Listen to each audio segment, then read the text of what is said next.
लेकिन इस बार गुरुमा के मन में माफ़ी का कोई इरादा नहीं था। उसकी आंखों में एक अलग ही चमक थी। वह राधा को एक मिसाल बनाना चाहती थी, ताकि पूरा गांव समझ ले कि उसके आदेश का उल्लंघन करने वालों का अंजाम क्या होता है। गुरुमा के दरबार में गहरी खामोशी थी। राधा रोती हुई गुरुमा के पैरों से लिपटी रही, लेकिन गुरुमा के होठों से एक भी शब्द नहीं निकला। ये खामोशी राधा के दिल पर हथौड़े की तरह पड़ रही थी। उसे लग रहा था कि हर बीतता सेकंड उसे मौत के और करीब ले जा रहा है। गुरुमा की नजरें बस उसे घूर रही थीं, ठंडी, स्थिर और बेहद भारी। राधा का डर अब हद पार कर चुका था।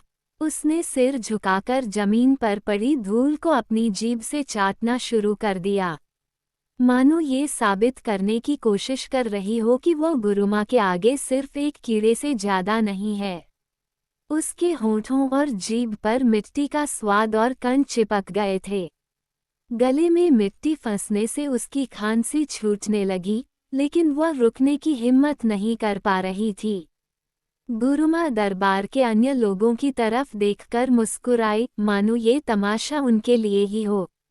एक चेतावनी, एक सबक और उसकी ताकत का खुला प्रदर्शन। गुरुमा ने अचानक अपना सिर ऊंचा उठाया और दरबार में गूंजती हुई आवाज में बोली, मैं ये सहन नहीं कर सकती कि कोई मेरे सिवा किसी और की पूजा करे।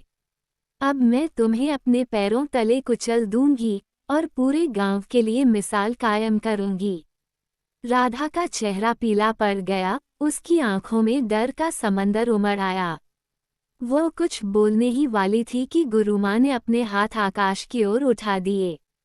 दरबार की हवा भारी होने लगी, मानो पूरा कमरा किसी अदृश्य दबाव में आ गया हो।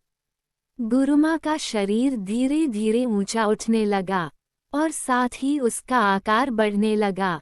पहले वह इंसान से 2 गुनी हुई, फिर 4 गुनी, और फिर इतनी विशाल कि उसकी छाया ने पूरा गांव ढक लिया। उसके वस्त्र हवा में लहराने लगे और आंखों से सुनहरी परंतु क्रूर रोशनी फूटने लगी। राधा अब गुरुमा के सामने एक चींटी जैसी छोटी दिख रही थी। गुरुमा ने अपना एक विशाल, नुकीला पायल पहना हुआ पैर आगे बढ़ाया। हर कदम पर जमीन कांप उठी और दीवारों की दरारें फैलने लगीं। भीड़ भयभीत होकर पीछे हट गई, कोई भी बीच में आने की हिम्मत नहीं कर रहा था। राधा जमीन पर गिड़गिड़ाती हुई पीछे सरकने लगी, लेकिन गुरुमा की विशाल छाया उसके ऊपर फैलती जा रही थी।